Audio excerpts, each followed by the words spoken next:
আমাকে বহন করে বাসটি যখন বস্তির সামনে দিয়ে চলতে থাকে, আমি কল্পনা করি আমি বস্তির একজন বাসিন্দা। আমি এখানে কাটিয়েছি গত কয়েকটি মাস বা বছর বা আমার পুরো জীবন। বিগত 2টি সপ্তাহে আমি গোসল করিনি, খাইনি একবেলা গরম ভাত, এবং যা খেয়েছি তাও আবার অন্যদের কাছ থেকে চুরি করা, যাদের অবস্থা কিনা আমার মতো। আমি কল্পনা করি আমি হেঁটে যাচ্ছি বৃষ্টির মধ্যে জেগে উঠছি রাতের মধ্যভাগে। তারপর আমার সন্তানদের বগলে করে বৃষ্টির মধ্যে দৌড়ে বেড়াচ্ছি একটি সামান্য আশ্রয়ের জন্য। আমার সেই আশ্রয় হয় পরিত্যক্ত মোটা পাইপের ভেতর, রেলওয়ের অনিরাপদ পুলের নিচে, হাসপাতালে মর্গের পিছের অন্ধকারময় খালি স্থানে, যেখানে জমা হয়েছে আমার মতো আরও শত শত দুর্ভাগ্যক্লিষ্ট, বহু প্রতারিত, রুগ্ন ও হতবুদ্ধি মানুষ। কখনো মনে হয় আমি রাস্তার পাশে কাউকে রোদে বসে থাকতে দেখি, তার পোশাকের দিকে নজর দিই, আশেপাশের ভিড়ের প্রতি নজর নেই, এই জগৎ এবং জীবনের প্রতি নজর নেই। তার মাথাটি খুললে সেখানে মানুষের মগজ পাওয়া যাবে না, পাওয়া যাবে কাদা। তার স্নায়ুতন্ত্র যন্ত্রণার প্রতি সাড়া দেয় না। কোনো যুদ্ধ, বিকৃতি, দুর্যোগ, ত্রাস, দুর্ঘটনা কিংবা মহামারী তাকে উদাসীনতা থেকে সরাতে পারবে না। যদি প্রবল মৌসুমি বাতাস একটু একটু করে তার শরীরের বিভিন্ন অংশ উড়িয়ে নিয়ে যায়, একদিন তার মধ্যে নিজের মনটি ছাড়া আর কিছুই অবশিষ্ট থাকে না। তার মধ্যে তখনও কোনো প্রতিক্রিয়া হবে না। আমি তার চারদিকে তাকিয়ে থাকি এবং মনে প্রাণে বিশ্বাস করি আমি তাকে চিনি, বছরের পর বছর ধরে চিনি। সে আমার সঙ্গে বসবাস করছে বহুদিন, আমার পোশাক আশাক পরেছে, বারান্দায় আমার সামনে কাঠের চেয়ারে বসে পড়েছে আমার কেনা কাগজ। সে আমার সম্পর্কে সব কিছু জানে, জানে আমার অতীত, বর্তমান ও ভবিষ্যৎ, জানে একদিন আমি ফুরিয়ে যাব, নিতান্তই ক্রুদ্ধভাবে এবং নিঃশব্দে ফুরিয়ে যাব। বাসটি একটু সামনে অগ্রসর হলে একটি যন্ত্রণাদায়ক, অমানবীয়, ক্ষয়কারী এবং বিষাক্ত মুহূর্ত এসে আমার শরীর হিম করে দেয়। একটি মুহূর্ত, শুধু একটি মুহূর্ত, কিন্তু আমি এর ওজন বহন করতে পারি না, আমি এর তীব্রতা সহ্য করতে পারি না। আমি তখন আমার আত্মার ভিতর সভ্যতা ও স্বাধীনতার মাথা খেয়ে বিধাতাকে একটি বক্র তীর দিয়ে ঘায়েল করে স্বীকার করে নিই সে লোকটি হচ্ছে আমি, শুধু আমি, আর কেউ নয়। আমি শুধু আমার নিজের দিকে, আমার উলঙ্গ সত্তার দিকে তাকিয়ে আছি। তখন আমার শরীরে কাঁপুনি শুরু হয়, চোখ দুটি বন্ধ হয়ে আসে, চোখের কোণে জমে এক বিন্দু উষ্ণ পানি। কখনো বাজারে গিয়ে আমি মুক্তিযোদ্ধার একটি কপি কিনি, কাগজটিকে পড়ি এই মাথা থেকে ও মাথা পর্যন্ত, খবর পড়ি, সাময়িকী পড়ি, সম্পাদকীয়, উপসম্পাদকীয় পড়ি মন্তব্য ও চিঠিপত্র। আমার হাতে প্রচুর সময়, আমি সেই সময় আস্তে আস্তে কাগজের পেছনে কাজে লাগাই। সব কিছু বাদ দিলে এটি হচ্ছে আমার সবচেয়ে পরিচিত জগৎ। সব কিছু পড়বার পর আমি শেষ পৃষ্ঠার নিচের দিকে প্রকাশনার তথ্যগুলো পড়ি। লুৎফুজ্জামান বাবুল এখনও এর সম্পাদক। তিনি একজন পাকা সম্পাদক, কিন্তু বুঝতে পারি না কেন আমি যা দেখি তা তিনি দেখেন না। আমাদের দেশের রাজনীতি পাল্টে গেছে। এটি এখন আর মানুষকে মুক্ত করবার কথা বলে না, এটি এখন স্বাধীনতার কথা বলে, শুধু মানুষকে তার দৈনন্দিন যন্ত্রণা ও আক্ষেপ থেকে ভুলিয়ে রাখার জন্য। কেন তিনি এসব বুঝতে পারছেন না? সেই সপ্তাহে আমি মুক্তিযোদ্ধার অফিসে যাই। তিনি ভেতরে ছিলেন। আমরা বিভিন্ন বিষয়ে কথা বলি, যেমন আবহাওয়া, এবারের গ্রীষ্ম কেমন গরম যাচ্ছে এবং এবারের শীত কেমন ঠান্ডা হবে। তিনি আমাকে এক কাপ চা খেতে দেন এবং ঠিক আগের মতো তার হাতের কাগজের প্যাড এবং কলমের প্যাডটি সরিয়ে রেখে আমার প্রতি মনোযোগ দেন। তিনি জানেন আমি কি করছি, কিন্তু এ ব্যাপারে খোলাখুলি কিছু না বলে হাত চুলকাতে থাকেন। একটি রুমাল দিয়ে পরিষ্কার করেন টেবিল, তারপর দেয়ালের ঘড়ির দিকে তাকান ঘন ঘন। আমি বলি, জীবন ধারণের জন্য সবাইকে কিছু না কিছু করতে হয়। সেই কাজ কোনো ব্যক্তির সর্বোচ্চ পরিচয় হতে হবে এমন কোনো কথা নেই। আমি হলাম আমার মন যা বলে তা। আমাকে পাওয়া যাবে আমার অনুভূতিতে। আমার অস্তিত্ব কারো মতামতের উপর নির্ভর করে না, বিরাজ করে না। তিনি আমার কথা মেনে নেন। তিনি তার কর্মচারীদেরকেও ওই একই কথাই বলেছেন। তিনি বলেন, কেউ একদিন কি হবে বা কি করবে তা সেই জানে। যখন কেউ জানে না সে কি হবে, তখন সে কিছুই হতে পারে না। কিন্তু তার কর্মচারীরা নিচু প্রকৃতির মানুষ। তারা অপ্রপদবয়স্ক মানুষের মতো চিন্তা করে। তাদেরকে পেশাজীবী বললে ভুল করা হবে, কারণ পেশাজীবীদের ন্যূনতম একটা চরিত্র থাকে যা তাদের নেই। তারা তাকে বিশ্বাস করে না। তারা বলে, খালেক বিশ্বাস এসব কি করছে? সে কি পাগল হয়ে গেছে? সে কি দেশের সব সাংবাদিককে অপমান করবার জন্য উঠে পড়ে মাঠে নেমেছে? সে যদি সাংবাদিক হিসেবে কাজ না পায়, তবে সে মুদ্রাক্ষরিক হতে পারে কাগজের ব্যবসায়ী। পুলের নিচে কাগজ বিক্রির একটি ছোট্ট টং দিতে পারে, কিংবা কাগজ করতে পারে ঘরে ঘরে কাগজ পৌঁছে দেওয়ার টোকাই হিসেবে। মানুষের কাছে হাত পেতে একটু বেশি টাকা উপার্জন করতে পারছে বলে কি তাকে সংবাদপত্র শিল্প ছেড়ে চলে যেতে হবে? সে কি অপেক্ষা করতে পারবে না কয়েকটি দিন? সময় একদিন নিশ্চয়ই তার জন্য ফিরে আসবে। লুৎফুজ্জামান বাবুল তারা বলে, আপনি তাকে প্রশ্রয় দেবেন না, সে আপনার প্রশংসার যোগ্য পাত্র নয়। আপনি বরং তাকে বুঝিয়ে দিন এই মুহূর্তে আমাদের দেশে প্রয়োজনীয় সরকার বা কর্তৃপক্ষের সমালোচনা নয়, অন্য কিছু। মানুষ গত কয়েকটি বছরে কষ্ট কম করেনি, এখন তাদের দরকার একটুখানি বিশ্রাম। তিনি তাদের বলেন, তিনি আমাকে যেভাবে চেনেন তারা আমাকে সেভাবে চেনেন না। আমি সোনার টুকরা ছেলে আর তারা সস্তা। নূর হোসেন সম্পর্কে তিনি যতটা শুনেছেন তাতে তার মনে হয় সে আমাদের বর্তমান দেশীয় রাজনীতিতে একটি নতুন মাত্রা যোগ করেছে। তার জীবনের গল্প এক অনন্য সাধারণ গল্প। এই গল্প কাউকে তাক করে দেওয়ার মতো, কারো হঠাৎ করে ধনী হওয়ার বিষয় নয়, যা আমি নিজেই জানি। তারা ঠিক সেই ধরনের গল্পই খোঁজে প্রতিদিন, যাতে কাগজে দেওয়া যায় বড় বড় শিরোনাম করে। নূর হোসেনের সবচেয়ে বড় পরিচয়, সে আমার রাজনৈতিক অর্জন এবং রাজনৈতিক বিস্তৃতির বৈপরীত্য নির্দেশ করে। আমাদের ভেতরকার পশুটিকে জনসম্মুখে প্রকাশ করে দেয়। যারা সৃজনশীল তারা যুগে যুগে এভাবেই নিজ নিজ প্রতিভার স্বাক্ষর রাখে। আমি লুৎফুজ্জামান বাবুলকে বলি, নূর হোসেনের সঙ্গে দেখা হবার পর থেকে আমার জীবন পাল্টে গেছে। সে আমার মনের গণ্ডি বাড়িয়ে দিয়েছে কয়েক গুণ। আমি এখন যা দেখি তার সংস্পর্শ ছাড়া তা কখনোই দেখতাম না। আমি বুঝতাম না একজন সাধারণ মানুষের মতো করে বেঁচে থাকায় কী কষ্ট রয়েছে। আমি বুঝতাম না কিভাবে তাদের মন কাজ করে, কেন তার একটি বিদীর্ণ এবং পরাজিত স্বপ্নের অংশ হওয়ার জন্য নির্বিঘ্নে বিলিয়ে দেয় তাদের সর্বশেষ পয়সাগুলো। তিনি তার টেবিলের ড্রয়ারে কিছু খোঁজেন এবং আমাকে বলেন, যখন তিনি তার একজন সাংবাদিকের কাছ থেকে নূর হোসেন সম্পর্কে সর্বপ্রথম শুনতে পান, তিনি তাকে আমাদেরকে অনুসরণ করতে বলেন। আমি হয়তো বর্তমানে তাদের জন্য কাজ করছি না, তিনি তাদেরকে বললেন, কিন্তু তাতে কি, তারা জানেন আমি কি করতে পারি। সময় ভালো হলে হয়তো আমাকে তারা আবারও তাদের কাগজে নিয়োগ করবেন। তারা নিশ্চয়ই এই ধরনের অর্থনৈতিক টানাপোড়েনে বেশি দিন থাকবেন না। যদি সুযোগ থাকে তাদের উচিত আমার সাহায্যে এগিয়ে আসা। আমার বিরক্তি ধরে যায়। কি বলতে চান লুৎফুজ্জামান বাবুল? তিনি কি মনে করছেন আমি অন্ধ, নাকি আমি কিছু বুঝি না? ভালো ভালো কথা বলে তিনি আমাকে এড়িয়ে যেতে চাইছেন। আমি এখানে আমাকে নিয়ে কথা বলতে আসিনি, আমি তাকে বলি। আমি এসেছি নূর হোসেনকে নিয়ে কথা বলতে। সেই তো শেখ মুজিবের ভাষণ দেয়, সেই তো গুরুত্বপূর্ণ। আমি বলতে এসেছি তার ভাষণ আমার জন্য কি অর্থ বহন করে, লুৎফুজ্জামান বাবুল বা শেখ মুজিবের জন্য কি অর্থ বহন করে, এর বেশি কিছু নয়। এখন যদি যুদ্ধের সময় হতো, তিনি মুহূর্তে দরজাটি বন্ধ করে দিতেন, চেয়ার টেনে আমার কাছে আসতেন, বসতেন এবং আমাকে জিজ্ঞেস করতেন আমার মাথার মধ্যে কি কাজ করছে, আমি কিভাবে কতক্ষণ সময় তার লেখার অক্ষরে পরিণত করতে পারবো। তিনি জানতে চাইতেন আমার ফটোগ্রাফারের দরকার হবে কিনা। আমি চাইলে এখনই তিনি আমার সামনে হাজির করবেন একজন ফটোগ্রাফার। তারপর তিনি দরজা বন্ধ করে দিতেন, বলতেন লেখাটি শেষ না করা পর্যন্ত আমি সে কক্ষ ত্যাগ করতে পারবো না। লেখা শেষ করতে যদি রাত নেমে আসে তবে আসুক। সারা দেশের মানুষকে রাত জেগে অপেক্ষা করবার জন্য বলার চেয়ে একটি মানুষের একটি রাত জেগে প্রতিবেদন তৈরি করবার ব্যাপারটি অধিকতর যুক্তিযুক্ত বলে তার কাছে মনে হয়। কিন্তু এখন নতুন সময়। তিনি আমার সামনে বসে থাকে নীরবে, নড়চড়হীন, হাতের মধ্যে হাত, চেহারা অভিব্যক্তিহীন। আমি তার টেবিলের উপর নূর হোসেনকে নিয়ে লেখা আমার নিবন্ধটি রাখি। এটি শুধু আপনার কাগজের জন্য লিখিনি, এক্সক্লুসিভ। এতে নূর হোসেন সম্পর্কে আমি আমাদের জাতীয় রাজনীতির বৃহত্তর প্রেক্ষাপটে স্থাপন করেছি। আমি তাকে এমন একজন ব্যক্তি হিসেবে বিবেচনা করেছি যে একটি রাস্তার উপর দাঁড়িয়ে আছে, কিন্তু জানে না ঠিক কোন দিকে যেতে হবে। স্বাধীনতা কি সে সম্পর্কে তার কোনো ধারণা নেই। আগামী কয়েক বছরে একটি জাতি হিসেবে আমাদের অবস্থা কি দাঁড়াবে বা তা তার ব্যক্তির জীবনকে কিভাবে প্রভাবিত করবে তা সে ভাবতে পারে না। নিবন্ধটির উপসংহারে আমি বলেছি তার মতো একজন নকল শেখ মুজিব হচ্ছে আমাদের রাজনৈতিক রুগ্নতার খাঁটি লক্ষণ। আসল শেখ মুজিব যদি সঠিক দিক নির্দেশনা দিতে না পারেন, তাহলে এই ধরনের নকল শেখ মুজিবের সংখ্যা উত্তরোত্তর বৃদ্ধি পাবে এবং একসময় আমাদেরকে জাতিগতভাবে নিশ্চিহ্ন করে দেবে। ফুটপাতে ঘুমাবার জন্য তো আমাদের মানুষ যুদ্ধ করেনি, দিনের পর দিন উপবাস করবার জন্য তো তাদের ছেলেমেয়েরা অকাতরে প্রাণ বিসর্জন দেয়নি। আজকের এই অবস্থা আমাদের রাজনৈতিক নেতৃত্বের সদিচ্ছা এবং তাদের শক্তি সম্পর্কে যে কাউকে সন্দেহপরায়ণ করে তুলতে পারে। প্রকৃতি আমাদের বন্যা দেয় বা খরা দেয়, আমাদের ফসল মরে যায়, পানিতে ডুবে যায়। প্রকৃতি তা করে কারণ এর কোনো অনুভূতি নেই। পাকিস্তানিরা আমাদের অত্যাচার করেছে, তারা আমাদের অবরুদ্ধ করে রাখতে চেয়েছে আমাদের নিজেদের দেশে। এর কারণ পাকিস্তানিরা জানে স্বাধীনতার দাম কি। তারা চিরজীবন শাসিত হয়েছে স্বৈরশাসক বা সামরিক শাসক দিয়ে।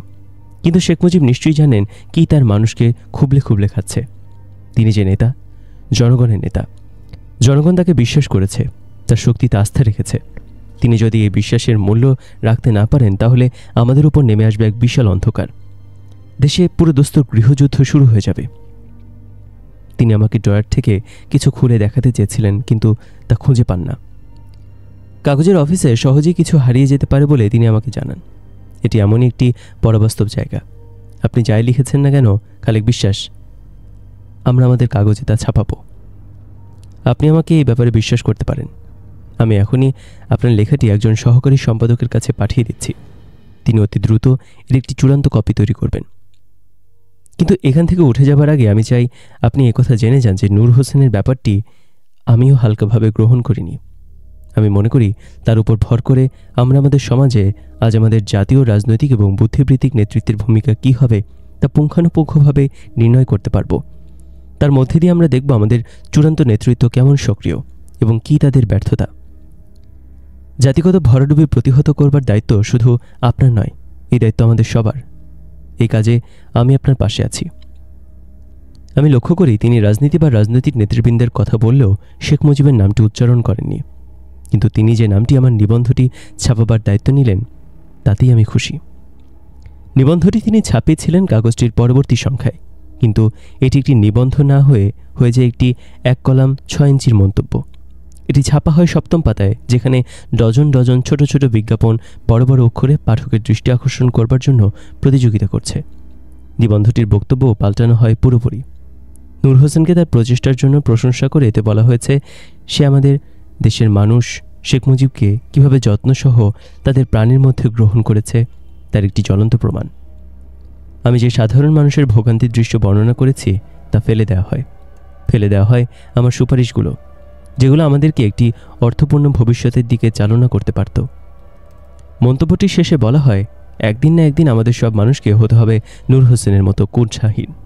শুধু এভাবেই নাকি একজন শেখ মুজিবকে আমাদের জাতির সেবা করবার জন্য সঠিকভাবে সম্মান প্রদর্শন করা সম্ভব। 1973 সালের ডিসেম্বর মাসের কোনো একদিন আওয়ামী লীগ নেতা এবং তাদের স্থানীয় সংসদ সদস্য জনাব ময়না মিয়া তার ব্যক্তিগত সহকারীকে আমাদের কাছে পাঠান। সহকারীটির নাম আব্দুল আলী। সে বলে, পরদিন বিকালে আমাদেরকে একটি মিটিংয়ের জন্য ময়না মিয়ার বাসায় যেতে হবে। কী বিষয়ে মিটিং, সেই মিটিং কেন কাল বিকেলেই তা হতে হবে এবং ময়না মিয়া কীভাবে আমাদের চেনেন এই ব্যাপারে সে কিছুই বলে না। সে সঠিক ঠিকানে এসেছে কিনা আমি জিজ্ঞেস করি। বাড়ির ফটকের কাছে এর উপরে যে নাম্বার লেখা আছে তা কিছুটা মুছে গেছে। নম্বরটি লেখা হয়েছে কমপক্ষে 20 বছর আগে। রাস্তার নামটিও এখন রাস্তার উপর কোথাও দেখা যায় না। ময়না মিয়া কি তাকে আসলেই আমাদের কাছে পাঠিয়েছেন? সে বলে সে কোথায় এসেছে সে জানে, তার ভুল হবার কোনো কারণ নেই।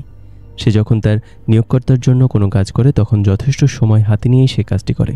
এতে ভুল করা থেকে দূরে থাকা যায়। এমন কাজে সে নিজের কষ্ট বা যন্ত্রণা বা ভোগান্তির কথা ভাবে না। 16 নম্বর বাড়ির পরে যদি 22 নম্বর বাড়ি আসে তাতে তার অসুবিধা নেই। 16 নম্বর বাড়ি যদি থাকে 36 নম্বর বাড়ির পরে তাতেও তার কিছু যায় আসে না। সে বিবেচনা করে তার এমপি তাকে কী করতে নির্দেশ দিয়েছেন এবং সে তা সঠিকভাবে সমাধা করেছে কিনা। সে বলে, আমার নাম খালেক বিশ্বাস এবং আমার সঙ্গে রয়েছে একজন বুদ্ধিমান ছেলে যার নাম নূর হোসেন, এবং আমরা দুজনে মিলে শহরের বিভিন্ন স্থানে শেখ মুজিবের 7ই মার্চের ভাষণ দিয়ে বেড়াই। তার বক্তব্যের প্রমাণস্বরূপ সে মুক্তিযোদ্ধার একটি পাতা আমার সামনে তুলে ধরে, যাতে আমি দেখি মন্তব্য শিরোনামে রয়েছে আমার বিকৃত নিবন্ধটি। সে চা খেতে চায় কিনা আমি জিজ্ঞেস করি। চা বানাতে কয়েক মিনিটের বেশি সময় লাগবে না। না, সে চা খায় না, বলে ধন্যবাদ, তার হাতে সময় নেই। এমন একটি আমন্ত্রণ আমাদের জন্য সম্পূর্ণ আশাতীত ছিল। আমরা ভেবেছি শুধু দরিদ্র রাস্তার অশিক্ষিত লোকেরা বুঝি আমাদেরকে চেনে, যারা মনে করছে আমরা এখনো 71 সালে বাস করছি এবং শেখ মুজিব রয়েছেন কারাগারে। এখন আমরা বুঝতে পারি আমরা শুধু পাড়ায় নয়, বস্তিতে নয়, পৌঁছে গেছি অনেক দূরে। আমরা পৌঁছে গেছি সেসব মানুষদের কাছে যাদের মতামত জাতীয় ব্যাপারে গুরুত্বপূর্ণ, যারা আমাদের মতো অনেক মানুষকে নিয়ন্ত্রণ করে। এই আমন্ত্রণ সম্পর্কে আমার কিছু ভয় ছিল। আব্দুল আলী চলে যাবার পর সে ভয় আমাকে দমিয়ে ফেলে। মনে হয় চা না খেয়ে সে আমাদেরকে ছোট করেছে। তা সে করতে পারে। সে একজন এমপির সহকারী, তাও আবার যে সে এমপি নয়, খোদ আওয়ামী লীগের এমপি। এই সময় আওয়ামী লীগের জন্য কাজ করার চেয়ে মঙ্গলকর কিছু কেউ তার নিজের বা পরিবারের জন্য করতে পারে না। ভয়ের আরেকটি কারণ ছিল আওয়ামী লীগের অনুমতি ছাড়া জনসম্মুখে শেখ মুজিবের ভাষণ পরিবেশন করে আমরা তাদেরকে হয়তো রাগিয়ে দিয়েছি। এমনও তো হতে পারে আব্দুল আলীকে বলে দেওয়া হয়েছে সে যাতে আমাদেরকে ভয় না দেখায়। আমন্ত্রণ রক্ষা করবার জন্য ময়না মিয়ার বাড়িতে গেলে সেখানে আমাদেরকে গুম করা হবে। এই ধরনের ঘটনা এখন অহরহ ঘটছে। আমি মনের ভয় মনেই রেখে দিই, বাইরে তা প্রকাশিত হতে দিই না। আমি চাই না কোনো কারণে তা নূর হোসেনের মধ্যে সংক্রমিত হোক, তাতে সব পরিকল্পনা ভেস্তে যাবে। আমি খুশি যে পূর্বাপর বিবেচনা না করে সে এই আমন্ত্রণকে খুব সহজেই গ্রহণ করতে পেরেছে। সে হয়তো ভাবছে যতদিন আমি তার সঙ্গে আছি ততদিন কোনো কিছুতে ভয়ের কোনো কারণ নেই। ময়না মিয়ার বাড়ি আমাদের বাসা থেকে বেশি দূরে ছিল না। আমরা হেঁটে পথে যেটুকু পথ অতিক্রম করি। বাড়িটি ছিল রাস্তার উপর, উঁচু দেয়ালে ঘেরা। দেওয়ালের উপর দেওয়া রয়েছে রাশি রাশি তার, অতিরিক্ত নিরাপত্তার জন্য। দেওয়ালের ভেতরে কয়েকজন শ্রমিককে দেখা যায়। তার একটি বড় মাপের দালান নির্মাণ করছে। দালানটি ইতিমধ্যে 3 তলা হয়েছে এবং আরও উঠবে বলেই মনে হয়। বাড়ির লোহার গেটটি চমৎকার, এর উপর সিংহের নমুনা আঁকা। ফটক দেখেই বোঝা যায় কী ধরনের মানুষ এই বাড়িতে থাকে। এই এলাকায় বা পুরো ঢাকা শহরে আমি এত সুন্দর বাড়ি খুব কমই দেখেছি। আমরা ফটকের সামনে পৌঁছলে দারোয়ান রুহুল আমিন কিছুক্ষণের জন্য ভেতরে চলে যায় এবং পরে আব্দুল আলীকে পেছনে করে বেরিয়ে আসে। আব্দুল আলী আমাদের দিকে তার দৃষ্টি আকর্ষণ করে বলে রুহুল আমিন যাতে আমাদের চিনে রাখে, আমরা পরের বার এখানে আসলে যাতে দেরি না করে আমাদেরকে ভেতরে যেতে দেয়। আব্দুল আলীর গলার স্বর গতকালের মতোই শান্ত, তার চলাও ধীর, যার ফলে আমি আমার মনের ভেতরে লুকিয়ে রাখা ভয়টি কাঁপুনি সহকারে আরও একবার অনুভব করি। কিন্তু আব্দুল আলী যখন বলে আমরা এই বাড়িতে বারবার করে আসব, তখন আমার মনে কিছুটা আশার উদয় হয়। আর যাই হোক, আজ আমরা মারা যাব না। ভেতরে যাবার আগে রুহুল আমিন আমাদেরকে সালাম দেয়। আমাদের গুরুত্ব আমরা পৌঁছার আগে সে সম্ভবত বুঝে ফেলেছে। ময়না মিয়া তার মুজিব কোট পরে আমাদের জন্য অপেক্ষা করছিলেন। তিনি দরজা পর্যন্ত এগিয়ে আসেন, যদিও আমার সঙ্গে হ্যান্ডশেক করেন তিনি। নূর হোসেনকে তিনি জড়ান একটি শক্ত আলিঙ্গনে। তারপর তিনি আমাদেরকে কক্ষের ভেতরে বসার স্থানে নিয়ে যান। কি চমৎকার একটি দিন আজ, তিনি বলেন এবং ইশারা করে আব্দুল আলীকে চলে যেতে বলেন। আমি তাকে আগে দেখেছি, আমার মনে হয় আমি তাকে দেখেছি অনেকবার। 1973 সালের শুরুর দিকে তিনি সংসদ নির্বাচনে আওয়ামী লীগের প্রচার কার্যে ব্যাপকভাবে অংশগ্রহণ করেন। তিনি ছিলেন একজন পুরনো আওয়ামী লীগ নেতা। যদিও শেখ মুজিবের সরকারের মন্ত্রী হননি, বলা হয় তিনি ছিলেন তার অতি নিকটে। বিভিন্ন সময়ে তিনি শেখ মুজিবকে জাতীয় নিরাপত্তা পরিকল্পনা এবং সংরক্ষণ ও শত্রু সম্পত্তি নির্ধারণ ও ব্যবস্থাপনা বিষয়ে মন্ত্রণা দিয়েছেন। বলা হয় যুদ্ধের সময় তিনি আওয়ামী লীগের পক্ষ থেকে যুদ্ধে যাবার জন্য দেশের বিভিন্ন জেলায় গেরিলা সংগ্রহ করেন। তিনি নিজেও ছিলেন একজন বিশিষ্ট মুক্তিযোদ্ধা। তাকে কোনো পদক দেওয়া হয়নি। তার একমাত্র কারণ তিনি সশস্ত্র বাহিনীর অংশ ছিলেন না। যুদ্ধের পর তিনি শেখ মুজিবের ব্যক্তিগত বাহিনী জাতীয় রক্ষী বাহিনীর অধিনায়ক ছিলেন। এই বাহিনী ছিল রাজনৈতিকভাবে শেখ মুজিবের মন্ত্রে দীক্ষিত। তারা ছিল আপোষহীন, তাদের হাতে অস্ত্র ছিল। স্বাধীনতার পর 1972 সালে শেখ মুজিব পাকিস্তানের জেল থেকে মুক্তি পেয়ে লন্ডন হয়ে ঢাকায় পৌঁছালে তেজগাঁও বিমানবন্দরে প্রায় 1.5 লাখ লোকের সমাগম হয়েছিল। বলা হয় ময়না মিয়া সেই বিরাট গণজমায়েত সম্ভব করবার পেছনে বিরাট ভূমিকা রাখেন। বাজারে যেমন দোকানদাররা নূর হোসেনকে শেখ মুজিব বলে সম্বোধন করে, ময়না মিয়া তাকে একইভাবে শেখ মুজিব বলেই ডাকেন। তিনি কোনো রাগঢাক না করে তাকে জিজ্ঞেস করেন সে তার সঙ্গে কাজ করতে চায় কিনা। তার কাজ কী হবে তাও তিনি ব্যাখ্যা করেন সঙ্গে সঙ্গে। আগামী দিনগুলোতে স্থানীয় সংসদীয় এলাকার বিভিন্ন স্থানে বেশ কিছু জনসভা অনুষ্ঠিত হবে এবং সেসব সভায় নূর হোসেন শেখ মুজিবের ভাষণ আবৃত্তি করবে। জনসভা শুরু হওয়ার আগে আগে সে সেখানে পৌঁছে যাবে এবং বারবার ভাষণ দিয়ে সমাবেশকে সভার প্রধান আকর্ষণের জন্য প্রস্তুত করবে। সে আকর্ষণ হবে ময়না মিয়ার নিজের বক্তৃতা। মানুষ যে অখুশি এবং তাদের মধ্যে যে ক্ষোভের সঞ্চার ঘটেছে তা আমার মতো তারও নজরে এসেছে। এই ক্ষোভ নিয়ন্ত্রণের বাইরে চলে যাবার আগেই তিনি কিছু করতে চান। নূর হোসেন তাকে এই কাজে সহায়তা করবে। নূর হোসেনের হয়ে আমি তার সঙ্গে কথা বলি। আমি বলি, কিছু মনে করবেন না, আপনি কি বিষয়টি আমাদেরকে আরেকটু বিশদভাবে বলবেন? আমি জিজ্ঞেস করি তিনি আমাদেরকে আমাদের মায়না সম্পর্কে কিছুটা ধারণা দেবেন কিনা। আমি আমাকে একজন নিচু প্রকৃতির মানুষ হিসেবে তার কাছে পরিচিত করাতে চাই না, কিন্তু নূর হোসেন জানতে চায় তার ভাষণ থেকে সে কত টাকা উপার্জন করবে। দেশ আর সবার মতো সেও শেখ মুজিবের প্রতি শ্রদ্ধাশীল, এ ব্যাপারে কোনো সন্দেহ নেই। কিন্তু এই ভাষণ দেওয়া ছাড়া এই মুহূর্তে অর্থ উপার্জনের তার অন্য কোনো উপায় জানা নেই। আমরা এখন প্রায় প্রত্যেক দিন বাইরে যাই। আমরা শুধু স্থানীয় সংসদীয় আসনে বসেই কথা বলি না, আরও দূরে যাই। যদি ময়না মিয়ার জন্য কাজ করতে হয় তবে আমাদের চলাফেরা সীমিত হয়ে আসবে এবং সেজন্য আমাদেরকে বিস্তারিতভাবে জানতে হবে নূর হোসেন তার কাজ থেকে কেমন মাইনা পাবে। ময়না মিয়া হাসেন। কোনো ধারণা নয়, তিনি আমাদেরকে মাইনের অঙ্কটি পরিষ্কার করে বলবেন।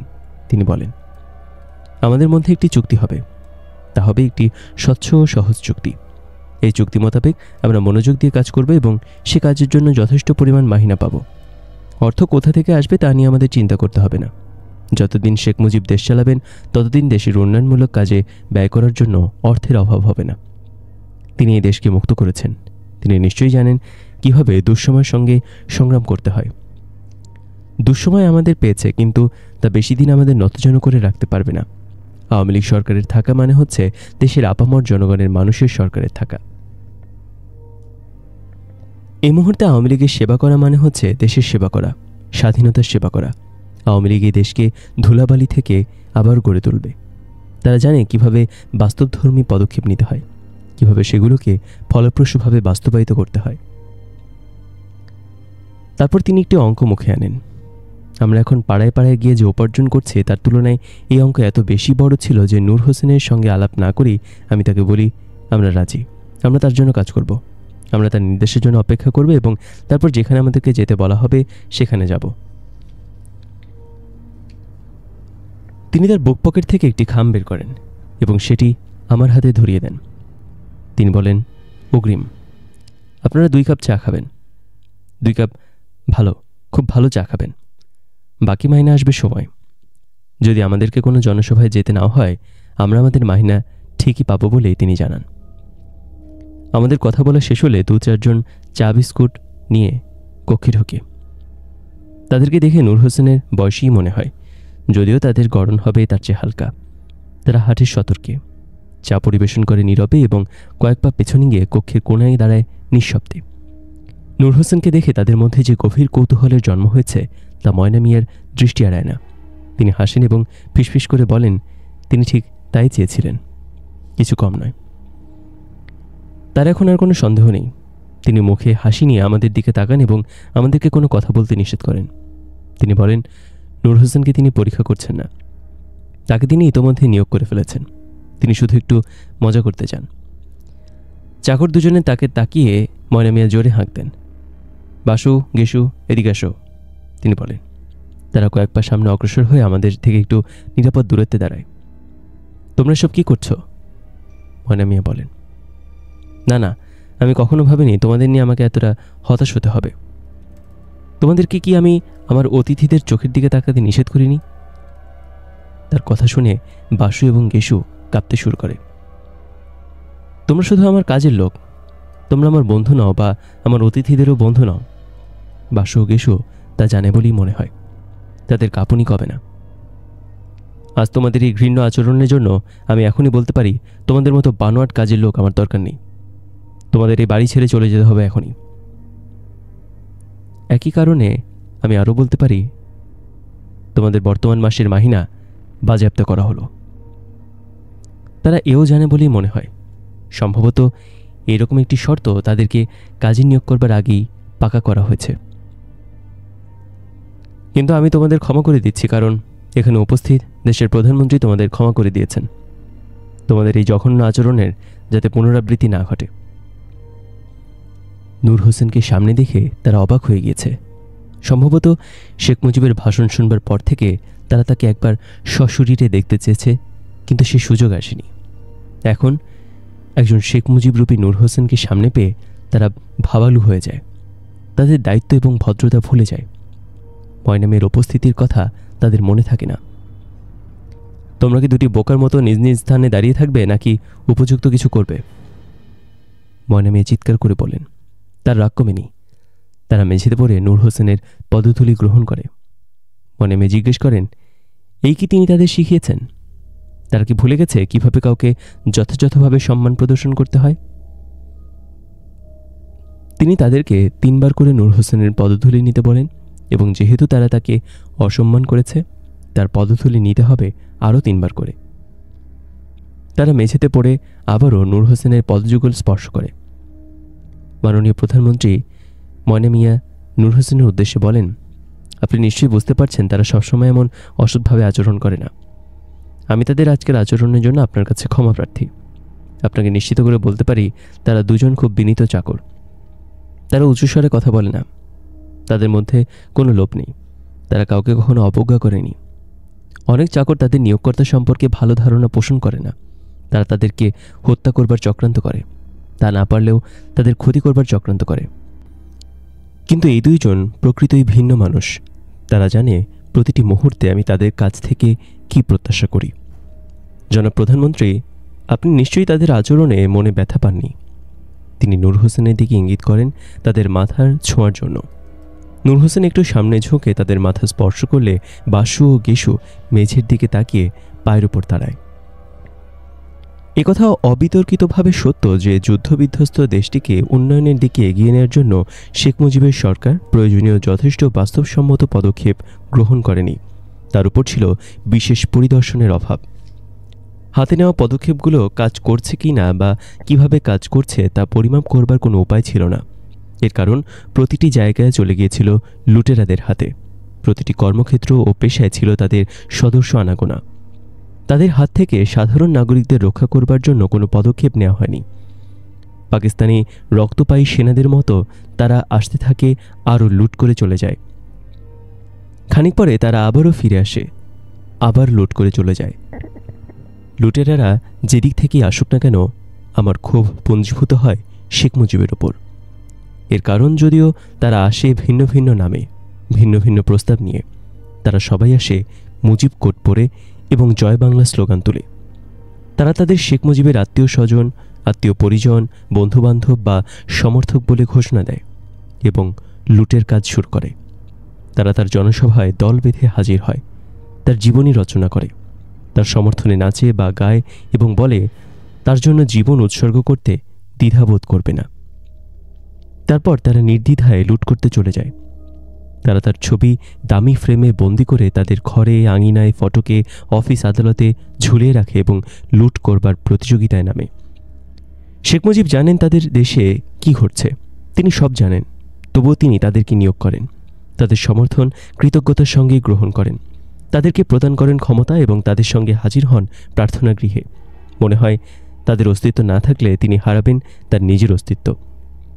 মেরুদণ্ডহীন একজন শাসকের কাছে এর চাইতে বেশি কিছু কি আশা করা যায়? এ তো স্পষ্ট আমি আমার যন্ত্রণা নূর হোসেনের সঙ্গে ভাগ করে দিতে পারিনি। যখন সে নিজের কক্ষে বসে থাকে, আমি চাই সে এগিয়ে আসুক, আমার সঙ্গে দু একটি কথা বলুক সে কেমন আছে বা তার দিনটি কিভাবে কাটছে। তখন আমি সুযোগ বুঝে তাকে জিজ্ঞেস করতে পারবো কিভাবে সে নিজে তার দিনটির মধ্যে পরিবর্তন আনতে চায়। আমি জিজ্ঞেস করতে পারবো আমাদের দেশের জাতীয় রাজনীতি সম্পর্কে তার ধারণা কি। সে তো বেশ কয়েক মাস ধরে রাজনীতিতে আছে, দেখছে সব কিছু নিজের চোখে। সে কি মনে করে আমাদের সব কিছু ঠিকঠাক মতো চলছে? রাজনীতি ও মাতলামির মধ্যে কি সম্পর্ক রয়েছে তা নিয়ে আমরা কথা বলবো। একটি নতুন সমাজ কিভাবে একটু একটু করে দম নেয়, সামনের দিকে এগিয়ে যাবার জন্য মরিয়া হয়ে ওঠে, কিন্তু কিছু বিশেষ কারণে এর অন্তরাত্মা শুকিয়ে যায় বলে ধীরে ধীরে মুমূর্ষুরোগী হয়ে ওঠে এবং একসময় নিশ্চিহ্ন হয়ে যায়, সেই বিষয়েও কথা বলবো। একটি মুক্ত সমাজ অধিকার এবং ব্যক্তি স্বাধীনতার উপর নির্মিত একটি সমাজ। এই সমাজে কেউ নিঃস্ব হয় না। সমাজ আইনকানুন প্রচলনের মাধ্যমে দুর্বলকে রক্ষা করবার প্রতিজ্ঞা করে। কিন্তু আমাদের সমাজে আজ কি ঘটছে? এটিকে কি আদৌ সমাজ বলা চলে, নাকি বলা চলে কোনো আদিম মানব জঙ্গল? আমরা পাশাপাশি বসে একে অন্যকে শুনতে পারি, একে অন্যকে শান্তি বা আশ্বাস দিতে পারি, কিন্তু সে কখনো আসে না। সে বিছানায় যায় সন্ধ্যা নামার সঙ্গে সঙ্গে, নাক ডেকে ঘুমায় সারা রাত। পরদিন ঘুম থেকে সে জেগে ওঠে মুখে হাসি নিয়ে, বলে সে ভাষণ দিতে প্রস্তুত। সে কই মাছ ভাজি করে কড়কড়ে করে, গরুর মাংস সিদ্ধ করে, এমন নরম করে যাতে দাঁতের নিচে পড়লে তা আশে আশে খুলে যায়। প্রতিবার সে তৃপ্তি সহকারে মোটামুটি ভালো পরিমাণ ভাত খায়। প্রতি 1.5 মাসে তার চুল বড় হয়ে গেলে সে আমার কাছে আসে। আমি তাকে 2টি পয়সা দিই, নাপিতের কাছে যেতে বলি আমি ভালো নেই, সে কি একা একা যেতে পারবে? সে তার জামাটি কাঁধে নিয়ে পয়সাগুলো হাতের তালুর মধ্যে নাচাতে নাচাতে সিঁড়ি বেয়ে নেমে যায়। নাপিতের কাছ থেকে ফিরে সোজা চলে যায় গোসলখানায়। তখন তার কণ্ঠে নেমে আসে গান, বিচিত্র সব সুর, যেগুলোর হঠাৎ করে শুরু হয় এবং আবার হঠাৎ করে শেষ হয়ে যায়। যেদিন আমাদের ভাষণ দেবার কথা থাকে সেদিন সকালে সে আমার কাছ থেকে ক্যাসেট প্লেয়ারটি চেয়ে নেয় এবং তার নিজের কক্ষে বসে শেখ মুজিবের ভাষণটি আদ্যপান্ত শোনে। সে আরও সুচারুভাবে আয়ত্ত করতে চায় শেখ মুজিবের কণ্ঠস্বর। যেহেতু সে আগবারই আমার কাছে আসে না, কখনো আমি তার কাছেও যাই না। কোথায় বা কিভাবে চিন্তা করবার কাজটি শুরু করতে হবে সে হয়তো জানে না। রাজনীতি সম্পর্কে আমি যা বুঝি তা যদি সত্য হয় তবে একটুখানি উদ্যোগ দেখাতে ক্ষতি কী? আমি তার সঙ্গে আলাপ করতে শুরু করলে সে হয়তো একসময় নিজের অজান্তে তার নিজের অনুভূতির কথা অকপটে বলতে শুরু করবে। তখন আমি ছবি দিয়ে, যুক্তি দিয়ে তার সামনে নতুন একটি জগৎ নির্মাণ করব, যে জগৎ হবে আসলে আমাদের চারপাশের বিরাজমান জগৎ। আমি তাকে দেখাবো কোথায় তার কষ্টের শুরু, কিভাবে দিনের পর দিন সে এবং দেশের প্রতিটি মানুষ একটি নিতল অস্থিরতার মধ্যে ডুবে যাচ্ছে। আমি তাকে স্বপ্ন দেখাতে শেখাবো। আমি তার প্রাচীন বিশ্বাসগুলো ভেঙে চুরে দেব। স্বাধীনতা ও মুক্তির সম্পর্কে তার ধারণা পাল্টে দেব। তার মধ্যে জীবনবোধ ও কর্মপদ্ধতি বলে যদি কিছু থেকে থাকে সেগুলো নতুন করে সাজিয়ে দেব। সে হয়তো সঙ্গে সঙ্গে বুঝতে পারবে সেগুলো আওয়ামী লীগের সমর্থক, শিক্ষিত, অশিক্ষিত, অর্ধশিক্ষিত বাংলাদেশিরা রাজনৈতিকভাবে এতটা বানোয়াট ও কুরুচিপূর্ণ হয় কেন। কমপক্ষে সে জানবে শেখ মুজিবের শাসনামলে আওয়ামী রাজনীতিকরা এদেশের মানুষের অতৃপ্তি এবং বঞ্চনা বোধকে নিয়ে নির্লজ্জভাবে খেলা করেছে। তখন সে ধীরে ধীরে বুঝবে এমনটি আর চলতে দেওয়া যায় না। প্রতিরোধ করতে হবে, ভেঙে ফেলতে হবে পরিচিত সব কিছু। সে শুধু আমার কথাই শুনে যায়, প্রতিক্রিয়া দেখায় না। কথা বলতে বলতে আমি ক্লান্ত হয়ে পড়ি, তারপর একসময় থেমে যাই। তখন সে অপ্রাসঙ্গিক বিষয়ে কথা বলতে শুরু করে, আমাকে নিক্ষেপ করে আরও অন্ধকারে, আরও গভীর হতাশায়।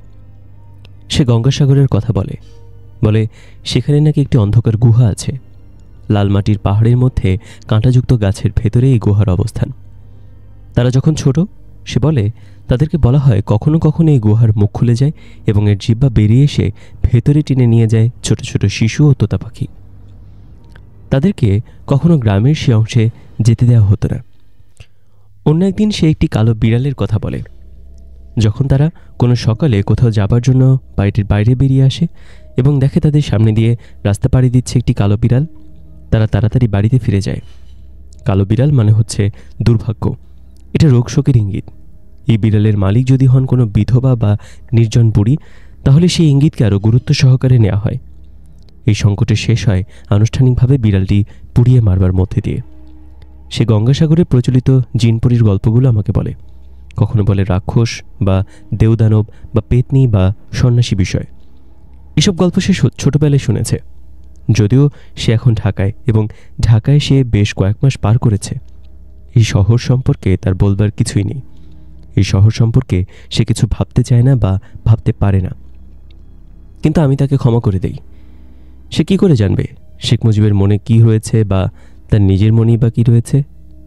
সেই শহরে সে হাজির হয়েছে এক ধরনের চাকরির খোঁজে। বেঁচে থাকবার জন্য এক ধরনের চাকরি সে পেয়েছে। সারা জীবনে চাকরি করে কাটিয়ে দিতে চায় কি না তা সে জানতে চায় না।